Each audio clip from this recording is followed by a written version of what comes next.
நூல் 21ஆம் அதிகாரம். லூக்கா எழுதின நற்செய்தி நூல் 21ஆம் அதிகாரம் 36ஆம் வாக்கியத்தை நம்ம யாராவது ஒரு வாசிக்கலாம். ஆகையால் இனி சம்பவிக்க போகிற இவர்களுக்கெல்லாம் நீங்கள் தப்பி மனுஷகுமாரனுக்கு முன்பாக நிற்க பாத்திரவான்களாக எண்ணப்படுவதற்கு எப்பொழுதும் ஜெபம் பண்ணி விழித்திருங்கள் என்றார்.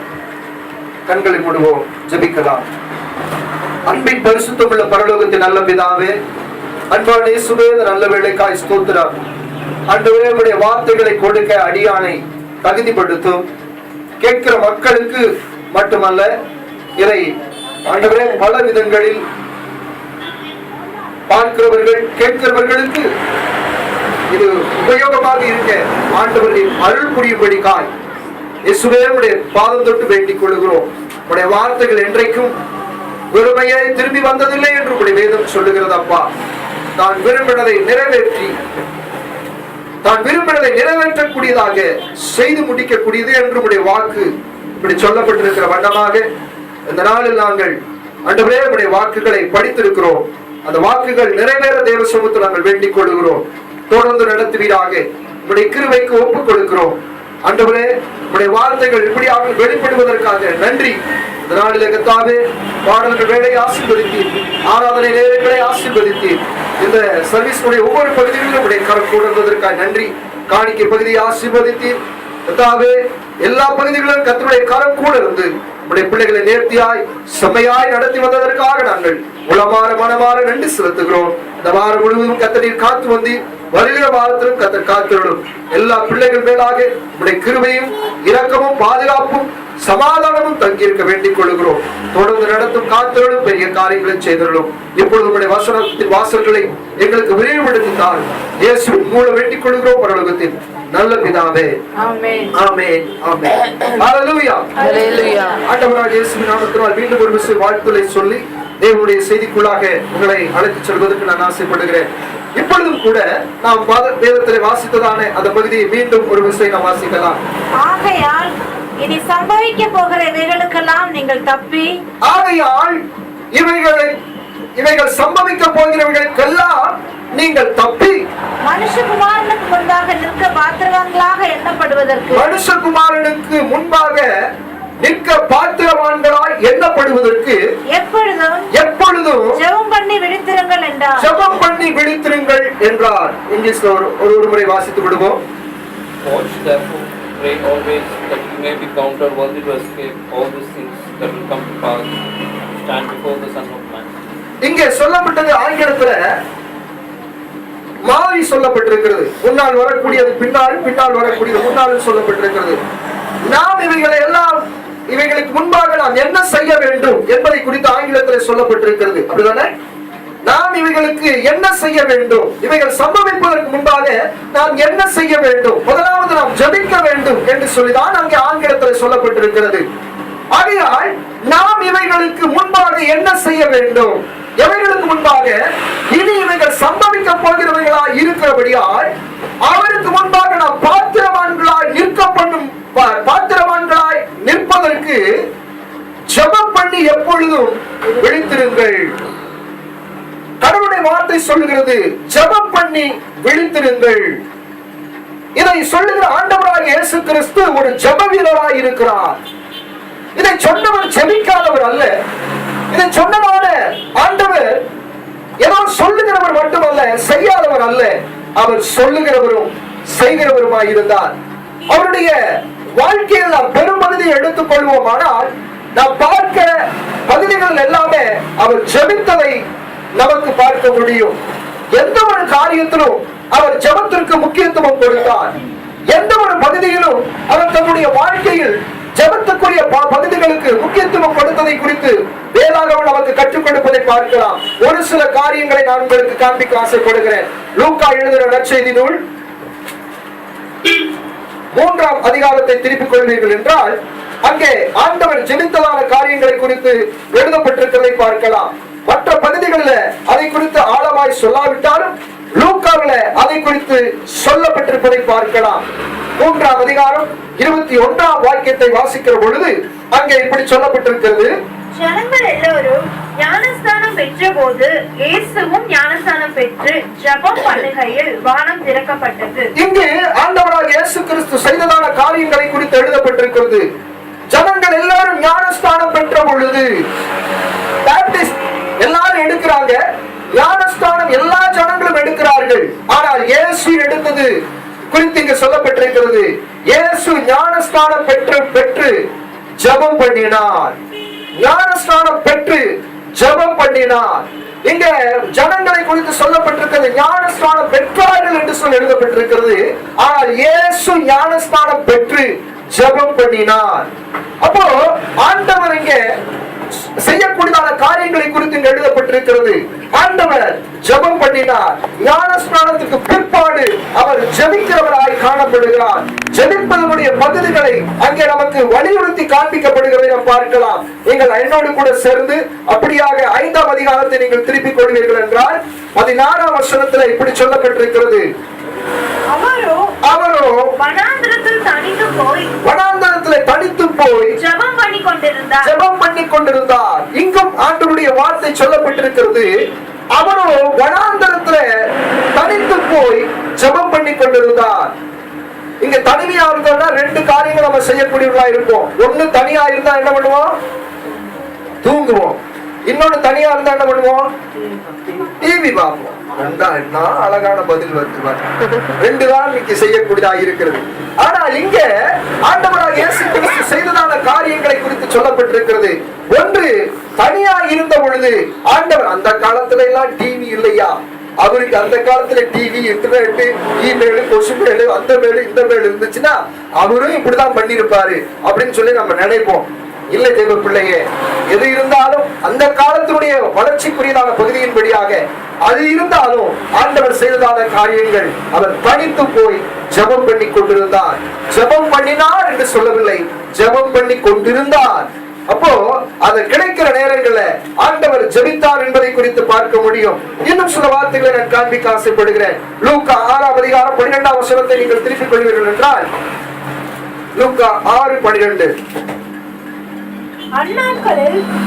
அந்நாட்களிலே அவர் ஜெபம் பண்ணும்படி ஒரு மலையின் மேல் ஏறி ராம் முழுவதும் தேவனை நோக்கி ஜெபம் பண்ணி கொண்டிருந்தார். இங்கு சொல்லப்பட்டிருக்கிறது, அந்நாட்களிலே அவர் ஜெபம் பண்ணும்படி ஒரு மலையின் மேல் ஏறி ராம் முழுவதும்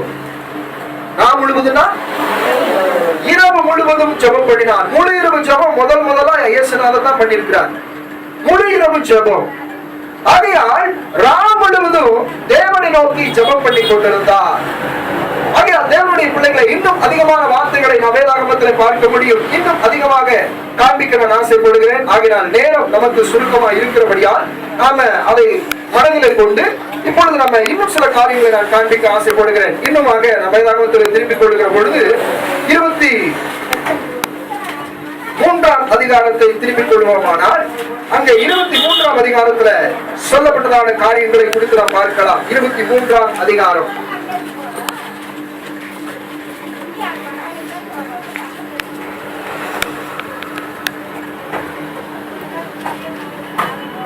அதற்கு முன்பாக ஒரு வசனத்தை நான் காண்பித்து விட்டு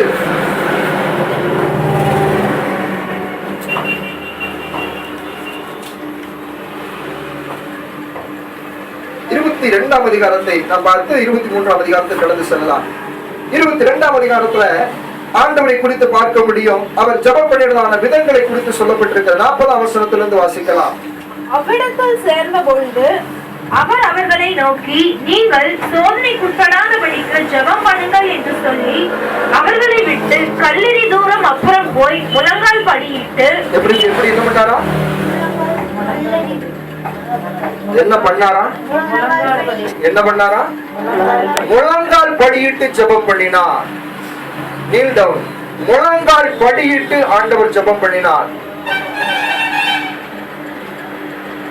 சாது சுந்தரம் ஐயா அவர்களை நான் கேள்விப்பட்டிருக்கிறேன்.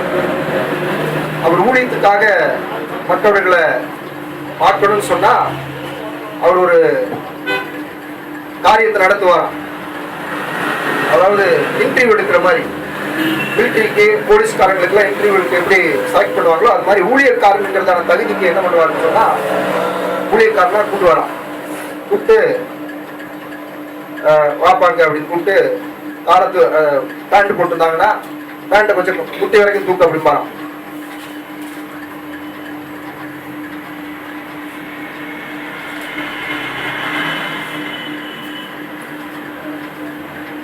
அப்புறம் தூக்குனதையும் என்னையா அவரு இப்படி சொல்றாரு அப்படிங்கிற மாதிரி என்னையா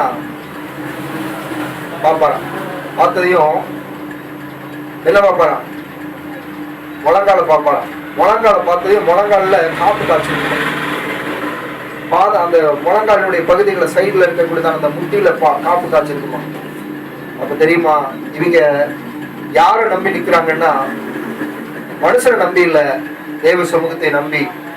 ஆகையால் முழங்காலில் நிற்கக்கூடியவர்கள் என்று சொல்லி, அதனால ஒவ்வொரு விசுவாசிகளும் முழங்காலில் நிற்கக்கூடிய, இன்னைக்கு முழங்காலில் நிற்க முடியாத பகுதிகள் எல்லாம் இருக்கிறது. ஆகையால் தான் வசனம் சொல்றது, தள்ளாடுகிற முழங்கால்களை நிமிர்ந்து நில்லுங்கள் என்று சொல்லி. காலம் வந்துவிட்டது எதற்கு என்று சொன்னால் ஜெபிப்பதற்கான காலம். ஆகையினால்தான் வசனம் சொல்லுகிறது, தள்ளாடுகிற முழங்கால்களை பலப்படுத்துங்கள், தளர்ந்து போன கைகளை திடப்படுத்துங்கள் என்று சொல்லி வேதம் சொல்லுகிறது. ஆகையினால் முழங்கால் படியிட்டு, இதாவே உனக்கு சித்தமானால் இந்த பாத்திரம் என்னை விட்டு நீங்கும்படிக்கு செய்யும், ஆயிரம் என்னுடைய சித்தத்தின்படி அல்ல உம்முடைய சித்தத்தின்படி ஆக கடவுது என்று ஜெபம் பண்ணினார்.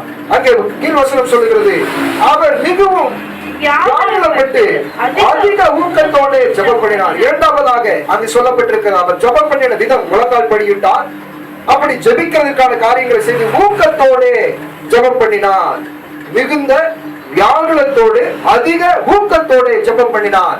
நம்ம அதிக வியாகுலத்தோட என்ன பண்ணுவோம், வியாகுலம் இருக்குதுன்னா ஜெபம் பண்ண மாட்டோம்.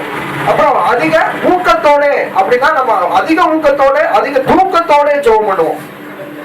அதிகமா தூக்கத்தோட ஜெபம் பண்ணுவோம், அப்படி அல்ல. சரி, இங்க வாசிக்கிற பொழுது அவர் ஜெபம் பண்ணி முடித்து, அங்கே சொல்லப்பட்டிருக்கிறது 46ஆம் வசனத்தை நீங்க கவனித்து பாருங்கள். நீங்கள் நித்திரை பண்ணுகிறது என்ன, சோதனைக்குட்படாதபடிக்கு எழுந்திருந்து ஜெபம் பண்ணுங்கள். 44ஆம் வசனத்துல வாசிக்கிற பொழுது அவருடைய வேர்வை இரத்தத்தின் பெரும் துளிகளாய் தரையிலே விழுந்தது. இங்க சொல்லப்பட்டிருக்கிறது, இப்படி ஜெபம் பண்ணாராம். இப்படி நீங்க ஜெபம் பண்ணுங்க, ஆண்டவர் எங்கேயுமே கேட்கல. ஆனா ஜெபம் பண்ணுவதற்கான மாதிரி குறித்து இங்கு வேதம் சொல்லுகிறது. இன்னும் சில காரியங்களை காண்பிக்க ஆசைப்படுகிறேன். 23ஆம் அதிகாரம் 34ஆம் வசனத்தை வாசிக்கலாம்.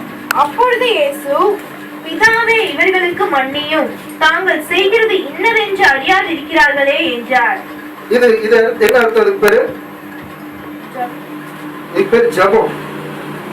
சிலுவையிலேயே இருந்து ஜெபம் பண்றாங்க. சிலுவையில் இருக்கிற பொழுதும் ஆண்டவர் ஜெபிக்கிறதை குறித்து நாம் பார்க்க முடிகிறது. அதே போல 46ஆம் வசனம்,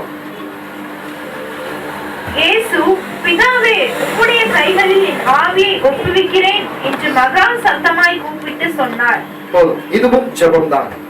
இப்படி ஆண்டவருடைய ஜெப பகுதிகளை ஒரு ஜெப வீரன் என்று சொல்லலாம். ஆண்டவர் எந்த ஒரு காரியத்திலும் ஜெபிக்கக்கூடியவராய் காணப்பட்டார்.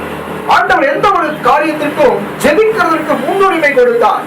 ஜெபிப்பதற்கான காரியங்களை அவர் செய்தார். எந்த ஒரு காரியங்களும் அவர் ஜெபிக்கக்கூடியவராய் காணப்பட்டார். ஆகையால் ஏன் இந்த காரியங்களை சொல்ல வேண்டுமானால், இவைகள் எல்லாம் சம்பவிக்கிறபடியினால், இவைகளுக்கெல்லாம் நீங்கள் தப்பி, எவைகள் எல்லாம் சம்பவிக்கிறபடியினால், எவைகள் சம்பவித்துக் கொண்டிருக்கிறது, எந்த காரியங்கள் சம்பவித்துக் கொண்டிருக்கிறது, எந்த காரியங்கள் நடக்கிறது, நடக்க போகிறது, நடந்து கொண்டிருக்கிறது என்பதை நாம் கூர்ந்து கவனித்து பார்ப்போமானால், கூர்ந்து உற்று நோக்கி பார்ப்போமானால், நாம் அதனால் ஜெபம் பண்ணாமல் இருக்கவே முடியாது. நம்ம ஜெபம் பண்ணாமல் இருக்கவே முடியாது. ஆகையால் நாம் கூர்ந்து கவனிப்போமானால், நாம் கூர்ந்து பார்ப்போமானால், பல காரியங்களுக்காக நாம் ஜெபிக்கக்கூடியவர்களாக நாம் மாறிவிடுவோம்.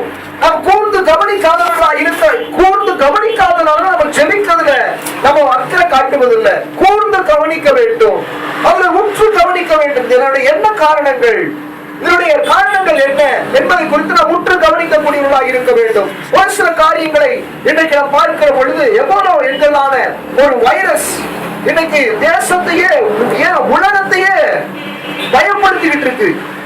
அந்த வைரஸுடைய முடிஞ்சுனா நான் உங்களுக்கு ஒரு போட்டோ காமிக்கிறேன்.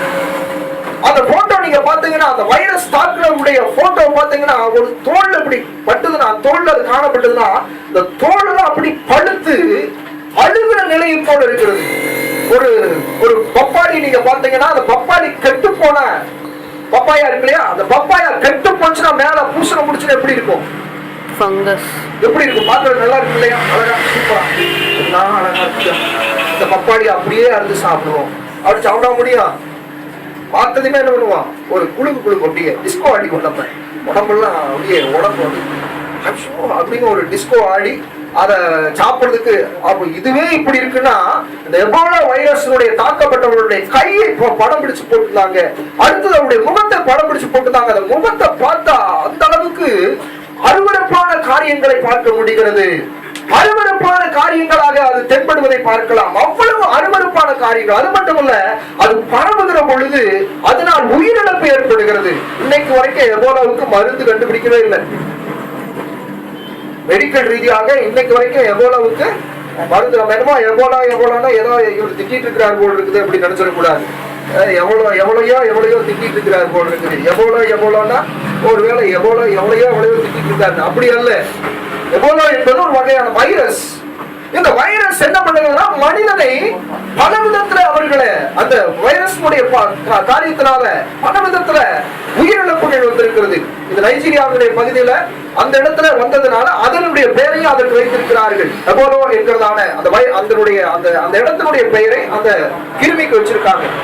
பல வகையான அதனால் ஏற்படக்கூடியதான காரியங்கள் பல விதத்துல இன்னைக்கு மருத்துவ ரீதியா மருத்துவத்தில் இருக்கக்கூடியவங்க ஆடிட்டு இருக்காங்க, பயந்து போயிட்டு இருக்காங்க. எல்லா தேசங்களும் இதை குறித்துதான அந்த பயம் அவர்களை தாக்கி பிடித்துக் கொண்டிருக்கிறது. ஏன் என்பதை குறித்து நாம் அதை குறித்து கவனிக்காம இருப்போமானா, இதை குறித்து நாம் சிந்திக்காம இருப்போமானா, நாம் இதை குறித்து எண்ணாம இருப்போமானா, உலகத்துல நாமளும் அப்படியே செத்த உணவா தான் போயிட்டு வந்துட்டு இருக்கோம்னு அர்த்தம்.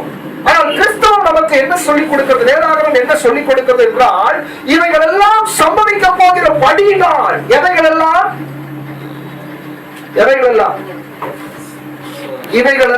அப்படின்னா எவைகள் எல்லாம் ஒரு வசனத்தை நான் காண்பிக்க ஆசைப்படுகிறேன். நீங்கள் என்னோடு கூட சேர்ந்து மத்தேயு எழுதின நற்செய்தி நூல் 24ஆம் அதிகாரத்தை நீங்கள் திருப்பிக் கொள்ளுங்கள். 24ஆம் அதிகாரத்துல ஆண்டவருடைய அதே பகுதியை இங்க லூக்கா எழுதுகிற பொழுது இங்க சொல்லுகிறதை நாம் பார்க்கலாம். 24ஆம் அதிகாரம் 7ஆம் வசனத்தை நம்ம யாராவது ஒரு வாசிக்கலாம். ஜனத்துக்கு விரோதமான ஜனமும் ராஜ்யத்துக்கு விரோதமாய் ராஜ்யமும் எழும்பும். ஜனத்துக்கு விரோதமான ஜனம். நீங்க கவனிச்சு பார்ப்பீங்கன்னு சொன்னா, நான் போன வாரத்துல Facebookல நான் அதை குறித்து போட்டிருந்தேன். அதுல ஈராக்ல ஒரு வகையான மக்கள், ஒரு வகையான கூட்டம் என்ன செய்கிறது என்றால், பல விதத்துல மக்களை ஜனத்துக்கு விரோதமாகவே, அவருடைய ஜனம் தான், அதே நாட்டில் இருந்தவங்க தான், அதே பட்டணத்தில் இருந்தவங்க தான், அதே பகுதியில வசித்தவங்க தான், அந்த மக்களை அவர்கள் பண்ணின கொடுமை இருக்குதே, உண்மையாலுமே கரையாத உள்ளங்கள் கூட கரைந்து விடும், அழுகாத கண்களிலே கூட கண்ணீர் வந்து விடும். அதனுடைய அதை பார்த்தா அழுகாதவங்க இருக்கவே முடியாது. ஒரு குழந்தை, ஏறத்தாழ ஒரு 3 வயது குழந்தை இருக்கும், அந்த குழந்தைக்கு கழுத்து இல்ல, அந்த தகப்பன் எடுத்து வைத்துக் கொண்டிருக்கிறார், அந்த குழந்தை எடுத்து வைத்திருக்கிறார், கழுத்து இல்ல அந்த குழந்தைக்கு. 3 வயது குழந்தைக்கு, பச்சிளம் குழந்தைக்கு கழுத்து இல்ல. ஏன்னா கழுத்தை ஒரே வெட்டிட்டு போயிட்டாங்க. சில இடத்துல பார்த்தா ஒரே அப்படி பந்து மாதிரி கிடக்குது, அப்படியே பந்து மாதிரி பார்த்தா அப்படியே பந்து மாதிரி அப்படியே அந்த கிடக்குது. அதை உற்று கவனித்து பார்ப்பீர்கள் என்றால் மனித தலையை கொய்து அப்படி போட்டிருக்காங்க, அப்படியே தலை ஃபுல்லா அங்கே கிடக்குது. இன்னும் சில இடத்துல பார்த்தால் அந்த இடத்துல ஒரு பெண்ணை, ஒரு வாலிப பெண்ணை பின்புறம் கை கட்டி ஒண்ணுமே இல்லாம பின்னால கையை கட்டியிருக்காங்க. கழுத்து அடுத்து ஆட எப்படி ரத்தம் பிடிப்பாங்களோ அப்படி ரத்தம் பிடிக்கக்கூடிய அந்த காட்சிகள் மனதை பதவதைக்க வைக்கிறது, உள்ள துடிக்குது. இன்னும் சில இடத்துல பார்த்தேன்னு சொன்னா, அந்த இடத்துல இன்னும் சில இடத்துல பார்த்தா ஒரு நல்ல அந்த புள்ள சின்ன வயசு தான், எங்களுடைய வாய்க்குள்ளாக சிலுவையை எடுத்து வச்சு அடிச்சிருக்காங்க. வாய் கிழிச்சு பக்கம் அப்படியே மறித்து கிடக்கிறது. 209 வாலிப பிள்ளைகளை கெடுத்து சீரழித்து சின்னாபின்னமாக்கி கொண்டிருக்கிறார்கள். அநேக மக்களை தீ வைத்து அதில் எரிந்து அப்படியே கரிக்கட்டையா கிடக்குது. நீங்க நம்ம இதெல்லாம் பார்க்கிறோம், இதெல்லாம் கேள்விப்படுறோம். இதெல்லாம் எதுக்கு அப்படின்னு சொன்னா, நாம் இவைகளுக்கெல்லாம் தப்பி, அந்த வார்த்தையை நான் மீண்டுமாக வலியுறுத்த ஆசைப்படுகிறேன், இவைகளுக்கெல்லாம் நாம் தப்ப வேண்டுமானால் இவைகளுக்கெல்லாம் நாம் தப்பி இருக்க வேண்டுமானால் தேவ சமூகத்திற்கு முன்பாக தேவனுடைய சன்னிதானத்தில் விழுந்து கிடக்கிறவர்களாக இருக்க வேண்டும். நம்ம பார்க்கிறோம், என் வீட்டுல பிரச்சனை, அப்படி புள்ள பிரச்சனை, பையன் பிரச்சனை, யாருகிட்ட பார்த்தாலும் பிரச்சனை பண்ணிட்டு இருக்கோம். இன்னைக்கு ஒரு கூட்ட ஜனங்கள் இங்க மறித்துக் கொண்டிருக்கிறது. ஒரு கூட்ட மக்கள் உயிருக்காக ஓடிக்கொண்டிருக்கிறது. ஏதாவது தப்பிக்க மாட்டோம்னு சொல்லி ஓடிக்கிட்டு இருக்குது. உயிர்களுக்காக தப்பித்துக் கொள்வதற்காக எந்தெந்த ஓடுறாங்க. தேவ பிள்ளையே, தேவ ஜனமே, இவைகளுக்கெல்லாம் நீ தப்பிக்க, இவைகளெல்லாம் சம்பவிப்பதற்கு முன்பாகவே நீ என்ன செய்ய வேண்டும்?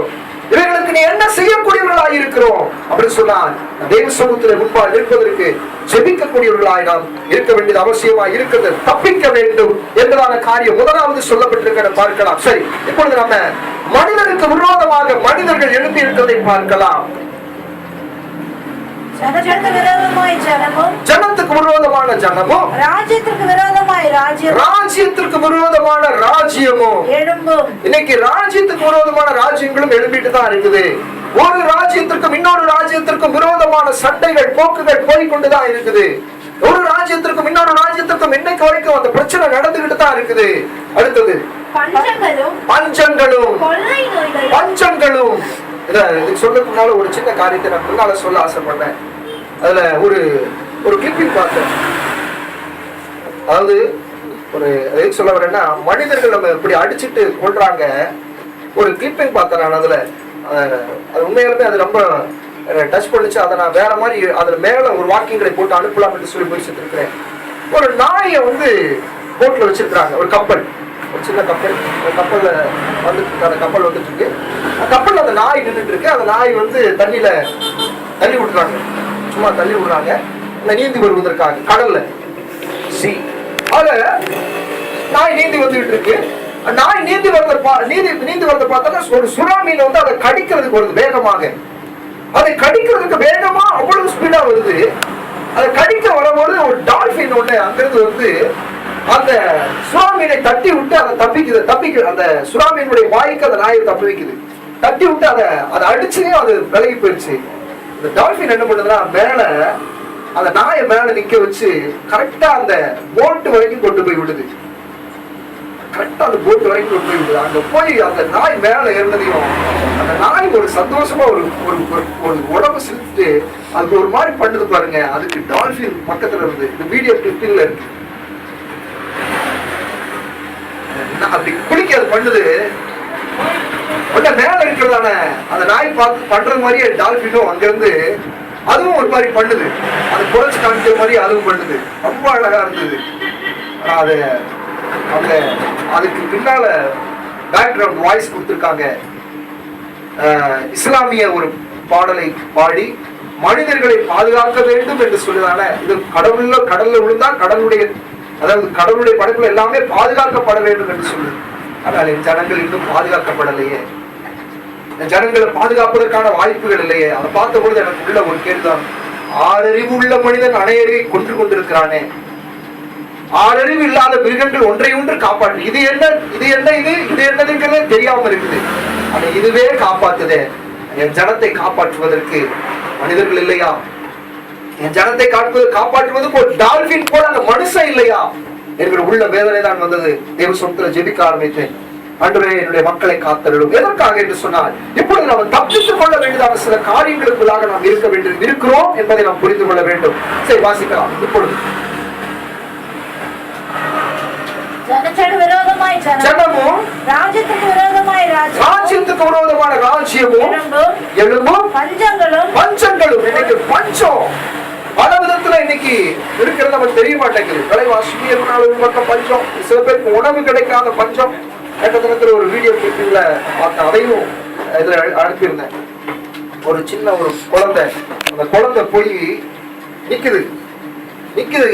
எல்லாரும் பொருள் வாங்கிட்டு இருக்காங்க. கொடுத்தரும் ஒன்றும் கொடுக்கல. போய் அங்க அந்த ஸ்வீட் போட்டு வச்சிருக்காங்க, அந்த பலகாரம் போட்டு வச்சிருக்காங்க. அதையே பார்த்துட்டு இருக்கு. அந்த பலகாரத்து கண்ணாடியில போய் கண்ணை வச்சுட்டு பார்த்துட்டு இருக்கு. கடைக்காரன் தள்ளி புறங்கையில தள்ளி அந்த குழந்தைய பார்த்து விடுறான். அதை காமிக்கிற பொழுது சில காகங்கள் காமிக்கிறாங்க. அப்படியே காகங்களை காமிச்சாங்க. காகங்கள் எல்லாம் அது கத்தி எல்லாத்தையும் கூப்பிட்டு சாப்பாடு கொடுக்குது. ஒரு இடத்துல சாப்பாடு கிடக்குது, கூப்பிட்டு எல்லாத்தையும் கத்தி சாப்பாடு கொடுக்குது. இந்த பையனுக்கு கொடுக்கறதுக்கு ஒண்ணு இல்லை. கீழே ஒரு வாங்குறவன் கீழே ஒரு பொருளை போட்டுட்டு போயிட்டான். குழந்தை ஓடி போய் அதை எடுத்து பார்த்து கையில துடைக்குது, சாப்பிட்றதுக்கு அப்படி எடுக்குது. உடனே அதை பேப்பரை கிழிச்சு அதை மடிச்சு ஓடுது. குழந்தை ஏறத்தால உங்க வயசு இருக்குன்னு நினைக்கிறேன், ஓடுது. நேரா வீட்டுக்கு போய் ஒரு 1.5 வயசு 2 வயசு குழந்தை இருக்கும். அதுக்கு சாப்பாடு அதை கீழே கிடந்ததை எடுத்ததை மடிச்சதை கொண்டுட்டு வந்து அந்த குழந்தைகளை கொடுக்குது. குழந்தை சாப்பிட்டு அதை துண்டா அதை கொண்டு வந்து கூட கொடுக்குது. இல்லையா சொல்ல உள்ளம் உடஞ்சிருச்சு. எத்தனையோ பொருட்களை நம்ம இன்னைக்கு வேஸ்ட் பண்ணிட்டு இருக்கோம். வீடுகள்ல எத்தனையோ பொருட்களை வேஸ்ட் பண்ணிட்டு இருக்கோம். உணவில்லாத, ஒரு நேரம் உணவில்லாத மக்கள் இன்னைக்கு எத்தனையோ பேர் இருக்காங்க. அது மேல டைட்டில் போட்டு இப்படிதான் அனுப்பிச்சேன். காகங்கள் கூட சேர்ந்துண்டு வாழ்கிறது, காகங்கள் கூட சேர்ந்துண்டு வாழ்கிறது. பகுத்தறிவுள்ள மனிதன் பகிர்ந்து வாழ்வது, பகிர்ந்துண்பது கிடையாது அப்படின்னு சொல்லி. அதனால எங்க வீட்டுல நைட்டு என் வீட்டம்மா சாப்பிடல. ஏன்னா இது எழுதிட்டு இருந்தேன், ஆனா தூக்கம் வருதுன்னு நைட் எழுந்திரிச்சு எனக்கு பசிக்குது. மற்றவர்களுக்கு உணவு கொடுக்க நம்ம ஏதாவது ஒரு விதத்துல தூண்டுவோமானா நம்ம தூக்கத்தை கூட பெருசா எடுக்க கூடாதுங்கிறது அதனுடைய பகுதி. ஒரு வேலை வந்துருச்சு, ஒரு வேலையில ஒரு வேலை கொடுக்குறாங்க அப்படின்னா உடனே அது வேலைக்காக நம்ம ஓடுறோமே. ஏன்? அதுல பணம் கிடைக்கிறதுனாலயா? இல்ல, மன ஆத்ம திருப்தி வேணும். அதுல பணம் கிடைப்பதற்காக நான் எந்த வேலையும் இல்லை, மன ஆத்ம திருப்திக்காக நம்ம செய்யக்கூடியவர்களா இருக்க வேண்டும். ஒரு பிள்ளைகள் நம்முடைய உணவு கூட ஷேர் பண்ணி வாழக்கூடியவர்களா இன்னைக்கு உலகம் போயிட்டு இருக்கிறத நம்ம மறந்து போய்விடக் கூடாது. அதுக்கு கமெண்ட்ஸ் ஒன்று வந்துச்சு பேஸ்புக்ல. ஒரு ஊழியக்காரன் அனுப்பிச்சிருந்தான் எனக்கு, இது பேஸ்புக்கா இருக்குது அதனால காகத்துக்கு ஊட்ட முடியாது அப்படின்னு சொல்லிட்டு. பேஸ்புக்கா இருக்கிறதுனால காகத்துக்கு சாப்பாடு ஊட்ட முடியாது. ஊழியக்காரன் அதுல இருந்து எனக்கு கமெண்ட்ஸ் பண்ணிருக்கான், விமர்சனம். நான் திருப்பி அனுப்பலாமான்னு பார்த்தேன். சரி, ரொம்ப சந்தோஷம். வீட்டுல எவ்வளவுப்பா நீ வெறுமையாக்குற, வீட்டுல எவ்வளவு வெறுமையா கொட்டுறீங்க, அந்த கொட்டுறதை கொஞ்சம் எடுத்து கொடு அப்படின்னு சொல்ல நினைச்சேன். சரி வேண்டாம் நான் சொல்லிட்டு அமைதியாயிட்டேன். எனிவே, தப்பித்துக் கொள்ள வேண்டும். எதற்கு என்று சொன்னால் அங்க அடுத்த வார்த்தை சொல்லப்பட்டிருக்கிறது, உணவு கிடைக்காதது இப்படி இருக்குது, இதுக்கெல்லாம் நம்ம தப்பித்துக் கொள்ள வேண்டும், தப்பிக்க வேண்டும். இப்படி எல்லாம் இந்த காரியங்களை நம்ம பார்க்கிறோம். ஒரு முறை ஒரு வீட்டு ரைசம்மா வீட்டுக்கு போயிருந்தேன். அப்போ சொன்னதான ஒரு காரியங்களுடைய உள்ளத்தை நொறுக்கினது, உழுக்கினது. இன்னைக்கு நம்முடைய தேசத்துல ஊழியக்காரர்கள் அவங்க நம்ம அந்த ஐயா 2 பேர் போயிருக்காங்க. விவேகானந்தன் ஐயாவும் ரைசம்மா 2 பேரும் ஒரு மீட்டிங் போயிருக்காங்க. போயிருந்தப்போ அந்த இடத்துல ஒரு ஊழியக்காரருடைய மீட்டிங், அந்த இடத்துல அந்த ஊழியக்கார மீட்டிங்ல பொங்கல் பரிமாறி, பொங்கல் சாப்பாடு, பொங்கல் தயிர் சாதத்தை பரிமாறி இருக்க, தயிர் சாதத்தை பரிமாறிருக்காங்க. அதுல இந்த முந்திரி திராட்சை இருந்திருக்கு. முந்திரி திராட்சையை அந்த பெற்றோர்கள் என்ன பண்ணிருக்காங்க, பொறுக்கி வச்சிருக்காங்க. இருக்கு அதை பார்த்துட்டே இருந்திருக்காங்க. என்ன இவங்க பொறுக்கி வச்சிருக்காங்களோ, ஒரு வேலை பிடிக்கல போட்டிருக்க அப்படின்னு நினைச்சிட்டு இருக்காங்க. அப்போ அவங்க உடனே அதை எல்லாத்தையும் எடுத்து ஒரு கவர்ல போட்டு போய் கழுவுனாங்களாம். கழுவுன பொழுது ஐயா கேட்டாரா, ஏன் அதை எடுத்து கழுவுறீங்க? இல்ல, நாங்க சாப்பிட்றோம்னா என் பிள்ளைகளுக்கு கிடைக்காது இல்லையா, நாங்க சாப்பிட்றோம், என் பிள்ளைகளுக்கு இது கிடைக்கல, பிள்ளைகளுக்கு இதை கொடுக்கறதுக்காக கொண்டு போறோம். உடனே அவர் 1/2 கிலோ வாங்கி கொடுத்து, 1/2 கிலோவா எவ்வளவு அதிகமா வாங்கி கொடுத்து அவரை கண்ணில் கண்ணீர் வராத ஊழியக்காரனுடைய குடும்பத்தை நீங்க நினைச்சுக்க. வெளியே அவங்க பார்க்கறதுக்கு எவ்வளவு பெருசா தெரியலாம். ஒவ்வொரு ஊழியக்காரனுடைய குடும்பத்துக்கு முன்னாலே ஒவ்வொரு வகையான பிரச்சனைகள் இருக்கிறதா உங்களுக்கு. என்னமோ முன்னால நின்று அவங்க பேசுறாங்க, என்னமோ நல்லா பண்றாங்க. ஒவ்வொரு ஊழியக்காரனுடைய முன்னாலையும் ஒரு பெரிதான காரியங்கள், அவங்களுக்கு தேவைகள் நிறைய இருக்குது, அவங்களுக்கு தெரிய மாட்டேங்குது.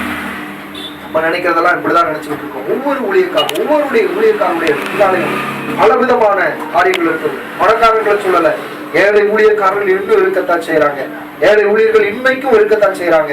ஆனால் தேவனுடைய பிள்ளைகளை அவங்க நினைச்சு பார்க்கிற பொழுது அந்த பிள்ளைகளுக்கு கொண்டு போய் கொடுக்கறதுக்கு, அது வாங்கி கொடுக்கறதுக்கு கூட அவங்களுக்கு முடியலன்னு சொன்னா எந்த அளவுக்கு அவங்களுடைய வேதனை பட்டிருப்பாங்கன்னு அதை சொல்லி ஒரு இடத்துல ஜெபம் பண்ணோம். அந்த குடும்பத்திற்காக நாங்கள் ஜெபம் பண்ணோம்.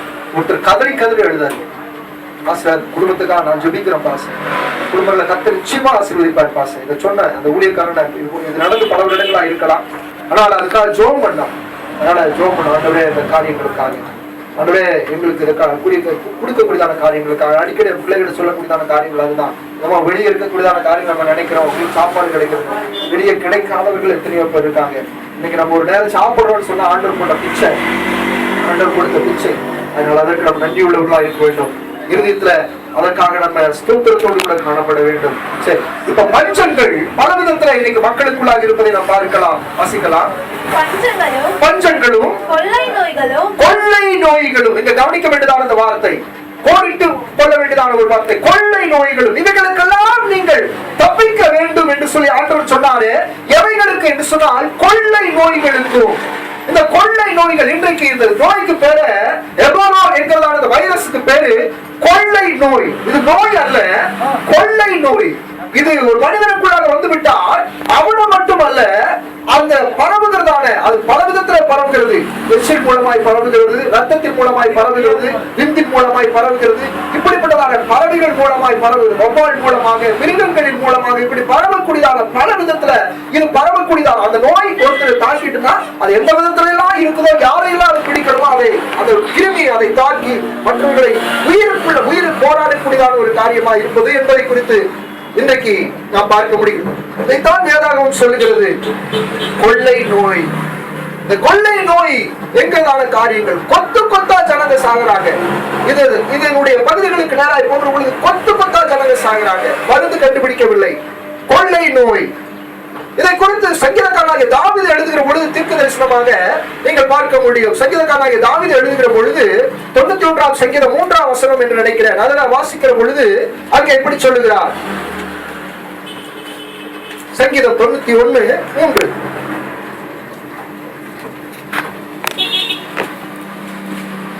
அவர் உன்னை வேடனுடைய கண்ணிக்கும் பாழாக்கும் கொள்ளை நோய்க்கும் தப்புவிப்பார். கர்த்தருடைய நாமத்திற்கு மகிமை உண்டாகட்டும். நாம் எதற்காக ஜெபம் பண்ண வேண்டுமா? இவைகள் எல்லாம் சம்பவிக்க போகிறவைகளா இருக்கிறபடினால் இவைகளுக்கு தப்பி, லூக்கா 21:36 திரும்பி வாசிச்சு பார்த்தீங்கன்னா தெரியும். ஆகையால் இவைகள் எல்லாம் சம்பவிக்கிறவைகளா இருக்கிறபடியால் இவைகளுக்கு நீங்கள்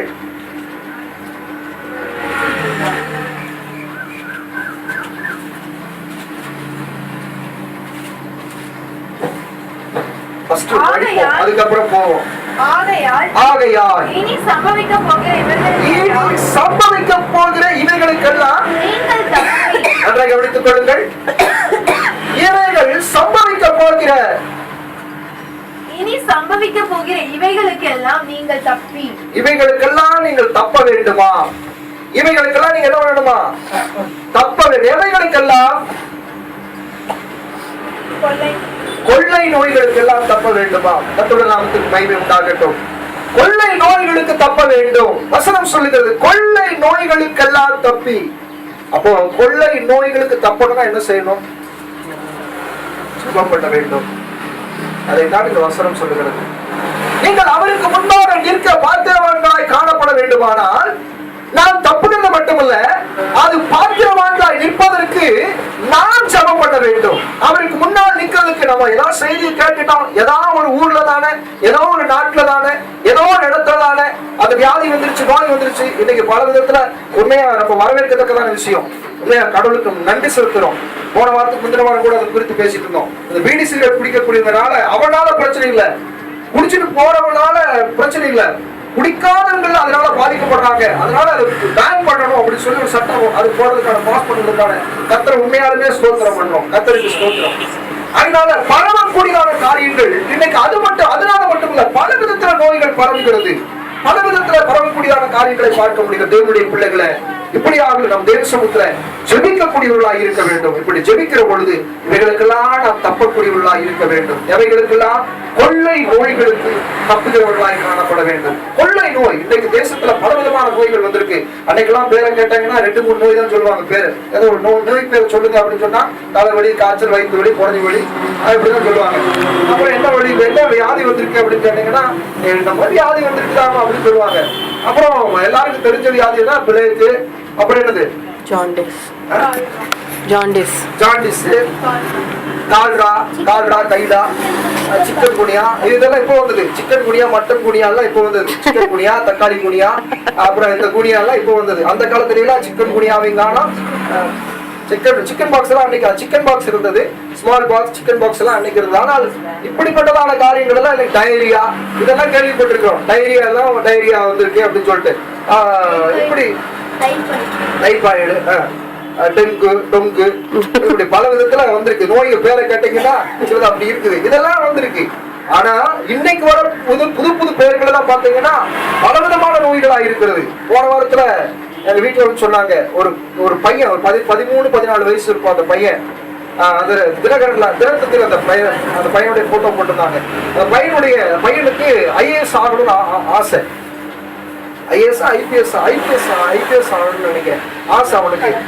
அப்போ அந்த பையனுடைய கால்களையும் அவன் உடம்புலயும் ஏதோ ஒரு வகையான நோய், என்ன நோய்னா கண்டுபிடிக்க முடியல, புது வகையான நோய். ஆனா அந்த பையன் சீக்கிரம் செத்துருவான். 13 வயசு 14 வயசு இருக்கும், 12-13 வயசு இருக்கும். என்ன நோயினே கண்டுபிடிக்க முடியல, அந்த பையன் செத்துருவான். உடனே இந்த மருத்துவர்கள் எல்லாரும் கலெக்டருக்கும் கமிஷனருக்கு சொல்லியிருக்காங்க. அவங்க 2 பேரும் போய் அவனுக்கு ஒரு ட்ரெஸ் வாங்கி கொடுத்து அந்த ட்ரெஸ் அவனை போட வச்சு அவனை நிக்க வச்சிருக்காங்க. அவனுக்கு தெரியாது எப்படின்னு சொல்லிட்டு. ஆனா இன்னைக்கு வியாதிகள் பரவக்கூடியதான வியாதிகள் இருக்கக்கூடியதான நிலைகளை பார்த்தோம்னா எல்லாரையும் வியாதிகள் அப்படின்னு சொன்னா அன்னைக்கெல்லாம் வந்து அதிகமா பயப்படுறது. எனக்கு நோய் அப்படின்னு சொன்னாலுமே இன்னைக்கு என்ன பண்ணுது, வீட்டுல இருந்து வரும்பொழுது கையை கால கழுவிட்டு வா, சுத்தமாவா, அப்படி இன்னைக்கு பல விதத்துல பார்க்க முடியுது. என்னுடைய பிள்ளைகளை நோய்கள் இன்னைக்கு பல விதத்துல பரவி கொண்டிருக்கிறது. அதுல கொள்ளை நோய்கள் ஏதோ சொல்லுகிறது, பாழாக்கும் கொள்ளை நோய்க்கும், பாழாக்குகிற கொள்ளை நோய்கள், மனிதனை அழிக்கக்கூடியதான கொள்ளை நோய்கள், இவைகளெல்லாம் சம்பவித்துக் கொண்டிருக்கிறது. இவைகளுக்கெல்லாம் நாம் தப்ப வேண்டும், இவைகளுக்கெல்லாம் நாம் தப்பிக்கிறவர்களாக இருக்க வேண்டும். இதற்கு நாம் செய்ய வேண்டியது என்ன, இதற்கு நாம் செய்யக்கூடியது என்ன? எந்த டாக்டர் கிட்ட போலாம், எந்த மருத்துவர்கிட்ட போலாம்? ஸ்பெஷலிஸ்ட் யாரு? யார் இதற்கான ஸ்பெஷலிஸ்ட்? இதை தீர்க்கக்கூடியவர் யார்? இதற்கு மருந்து கொடுக்கக்கூடியவர் யார்? இதிலிருந்து விடுதலை கொடுக்கக்கூடியவர் யார்? இதிலிருந்து காப்பாற்றக்கூடியவர், தப்பிக்க வைக்கக்கூடியவர் யார்? எந்த டாக்டர்? யாராவது இருக்காங்களா? Doctors name? ஏதாவது டாக்டர் இருக்காங்களா? ஜீசஸ். ஒருத்தருமே இல்ல. அப்ப யார்தான் இருக்கா? இயேசு கிறிஸ்து ஒருவர் மட்டும்தான் எங்களுக்கெல்லாம் நம்மை தப்புவிக்கக்கூடியவராக இருக்கிறார். சொல்லாமா? ஹல்லேலூயா. மகிமை உண்டாகட்டும். ஆகையால் கொள்ளை நோய்களுக்கும் தப்புவிக்கக்கூடியவராக இருக்கிறார். காரணம் என்ன? இயேசுவுடைய வருகை சமீபமாக இருக்கிறது. ஆண்டவர் வரப்போகிறார் என்பதான காரியங்கள் தீர்க்கமாய் சொல்லப்பட்டிருக்கிறதை வேதம் சொல்லுகிறது. தேவ பிள்ளையே, தேவனை சந்திக்க ஆயத்தப்படு. இயேசு சீக்கிரம் வரப்போகிறார். இயேசு சீக்கிரம் வருவார். ஆகையால் அவரை சந்திக்க ஆயத்தப்படு. கண்களை மூடுவோம், ஜெபிக்கலாம். ஆண்டவருடைய சமூகத்துல, கர்த்தாவே உம்முடைய சமூகத்திலே எங்களை தருகிறோம் என்று சொல்லி நாம் ஜெபிப்போம். அன்பின் பரிசுத்தம் உள்ள பரலோகத்தின் நல்ல பிதாவே, ஆசீர்வதிக்கப்பட்ட நல்ல அருமையான பகல் பொழுதுக்காக நன்றி. இந்த நாளிலும் ஆண்டவரே உம்முடைய வேத வாக்கியங்களுக்காக நன்றி செலுத்துகிறோம். உம்முடைய வேத வாக்கியங்கள் ஆண்டவரே கர்த்தாவே ஒரு காலம் பொய்ப்பதில்லை, ஒரு காலமும் அது பொய்யானது அல்ல.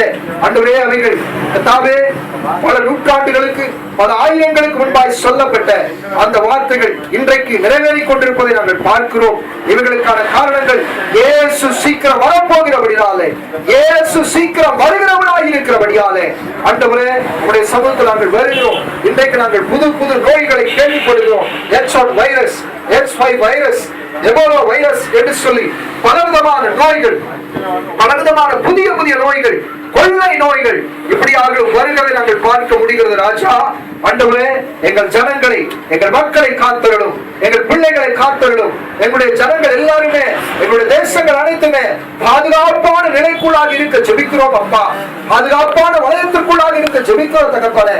எந்த மருத்துவ ஆண்டவரே பகுதிகள் இருந்தாலும், எந்த ஆண்டவரே கர்த்தாவே அதற்கான மருத்துவ வலயத்திற்குள்ளாக நாங்கள் இருக்கிறோம் என்று சொன்னாலும் அந்த வியாதிகளை நோய்களை ஆண்டவரே கர்த்தாவே தடுக்க முடியாது என்பது மட்டுமல்லாமல் ஆண்டவரே அந்த நோய்க்கு மருந்து கண்டுபிடிக்கப்படவில்லை என்கிறதான ஆண்டவரே ஒரு பயப்படத்தக்கதான ஒரு செய்தியும் நாங்கள் கேட்கிறோம் ராஜா. ஆண்டவரே ஆனால் உங்களுடைய சமூகத்தில் நாங்கள் வேண்டிக் கொள்ளுகிறோம், நீர் அவைகளுக்கு தப்புவிக்கிறவர் என்று சொல்லி எழுதப்பட்டிருக்கிறது ராஜா. ஆண்டவரே இருத்துல ஆண்டவரே ஜனங்களுக்கு கொள்ளை நோய் வந்தது உண்மைதான், ஆண்டவரே ஜனங்களுக்கு கொள்ளை நோய் உண்டானது உண்மைதான். ஆனால் தேவ ஜனங்களுக்கும் மற்ற ஜனங்களுக்கும் ஒரு வித்தியாசத்தை காணும்படிக்காக செய்தீர் என்று சொல்லி எழுதப்பட்டிருக்கிறது கர்த்தாவே. இந்த நாளிலே கர்த்தாவே ஹல்லேலூயா உம்முடைய சமூகத்தில் நாங்கள் வேண்டி நிற்கிறோம் ஆண்டவரே கர்த்தாவே. அது ஒருவேளை ஆண்டவரே கர்த்தாவே வாதையாக சாபமாக வந்திருந்தாலும் கூட இந்த நாளிலே எங்களுடைய தேசத்தின் மக்களுக்கு இப்படிப்பட்டதான இந்த கொள்ளை நோய்களினாலே பாதிப்பாகாதபடிக்கு தேவ சமூகத்தில் நாங்கள் ஜெபிக்கிறோம். எங்கள் மக்களுக்காக நாங்கள் ஜெபிக்கிறோம் தகப்பனே. கர்த்தாவே எங்களுடைய மக்களுக்காக நாங்கள் வேண்டிக் கொள்கிறோம். கர்த்தாவே காத்தருளும், கர்த்தாவே நீர் காத்தருளும், எல்லா விதமான வியாதிகளுக்கு நீர் காத்தருளும், எல்லா விதமான நோய்களுக்கு கர்த்தர் காத்தருளுவீராக ராஜா. கர்த்தரை சுகத்தை கொடுப்பதற்காக தேவ சமூகத்தில் நாங்கள் வருகிறோம். கர்த்தாவே நீர் தப்புவிக்கிறவர் என்பதை உம்முடைய வேதாகமம் எங்களுக்கு கற்றுக் கொடுக்கிறபடினாலே ஆண்டவரே பலவிதமான கொள்ளை நோய்களுக்கு எங்களை நீர் தப்புவிக்கும்படிக்காக ஜெபிக்கிறோம். எங்களை நீர் தப்புவிக்கிறவர் என்று சொல்லி வேதம் சொல்லுகிறது ராஜா. ஆண்டவரே நீர் எங்களை தப்புவிக்கிறவர் என்று சொல்லி எழுதப்பட்டிருக்கிறபடினாலே நாங்கள் உமக்கு நன்றி செலுத்துகிறோம் ராஜா. ஆண்டவரே அவனை நாமத்தை அறிந்திருக்கிறபடினால் உயர்ந்த அடைக்கலத்தில் வைப்பேன், அவனை நோக்கி கூப்பிடுவான், நான் அவனுக்கு மறுபத்திரம் அழிச்சது ஆபத்தில் நானே அவனோடு இருந்து அவனை தப்புவித்து அவனை கனப்படுத்துவேன் என்று உடைய வாதத்தை சொல்லுகிறது ராஜா. தப்புவிக்கிறவர் என்று சொல்லி ஆண்டவரை எஸ்கேப் பண்ணுகிறவர் என்று உடைய வேதாகமம் சொல்லுகிறபடினாலே சகல வியாதிகளுக்கும் சகல கொள்ளை நோய்களுக்கும் கர்த்தர் எங்களுடைய பிள்ளைகளை காத்தருளும், எங்களுடைய ஜனங்களை காத்தருளும். ஆண்டவரே எங்கெல்லாம் உங்களுடைய பிள்ளைகள் வாழ்கிறார்களோ, எங்கெல்லாம் உங்களுடைய பிள்ளைகள் வசிக்கிறார்களோ ஆண்டவரே அங்கெல்லாம் உங்களுடைய பாதுகாப்பும் தப்புவிப்புள்ள கரங்களும் உங்களுடைய பிள்ளைகளோடு கூட இருந்து தப்புவித்து நடத்துவதற்காக ஸ்தோத்திரம் ராஜா. ஆண்டவரே கர்த்தாவே ஹல்லேலூயா.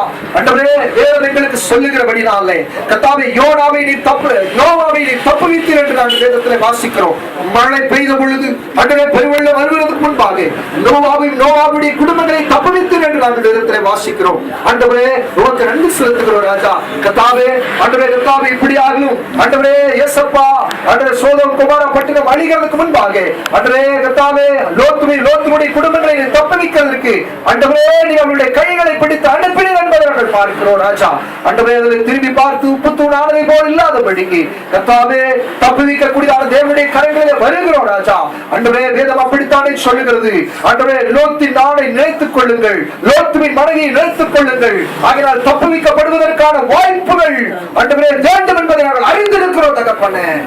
தேவன் அப்படியாகலும் எல்லா விதமான காரியங்களுக்கு தப்புவிக்கும்படிக்காக ஜெபிக்கிறோம். வேதத்திலே சொல்லப்பட்டிருக்கிறது அல்லவா, தானியேல், நோவா, யோபு என்கிறதான புருஷர்கள் இருந்தாலும் அவர்கள் நீதி நிமித்தமாக தப்புவிக்கப்படுவார்களே அன்றி ஆண்டவரே அவருடைய பிள்ளைகளையும் அவருடைய குடும்பங்களையும் அவர்களுக்கு சாத்தனால் தப்புவிப்பது இல்லை என்று சொல்லப்பட்டிருக்கிறது ராஜா. அதனாலே அவரவர்களுக்காக தேவ சமூகத்திலே கர்த்தாவே ஆண்டவருடைய சமூகத்திலே தப்புவித்துக் கொள்ளத்தக்கதாக ஆண்டவரே என்னை தப்புவியுமையா என்று சொல்லி வேண்டி தேவ சமூகத்திலே கர்த்தாவே அவர்கள் அடைக்கலம் புகத்தக்கதாக ஜெபிக்க கர்த்தர் கிருபை செய்யும், ஆசீர்வதித்து நடத்தும். உடைய கிருபையின் ஆளுகைக்கு ஒப்புவிக்கிறோம். தொடர்ந்து நடத்துங்க, பெரிய காரியங்களை செய்யும். மான மகிமை கன துதி ஸ்தோத்திர புகழ்ச்சி ஒருவருக்கே தப்புவிக்கிற தேவனுடைய கரங்களுக்கு ஒப்புவித்து ஜெபிக்கிறோம். நாங்கள் ஜெபிக்கவும் தேவ சமூகத்தில் நிற்கவும் எங்களுக்கு கிருபைதார் இயேசு மூலம் வேண்டிக் கொள்கிறோம் நல்ல பிதாவே. Amen. Praise the Lord, my soul. All my being praise His holy name. Praise the Lord, my soul, and do not forget how kind He is. ஆமென். கர்த்தருடைய ஆசீர்வாதங்கள் நம்முடைய கர்த்தராகிய இயேசு கிறிஸ்துவின் கிருபை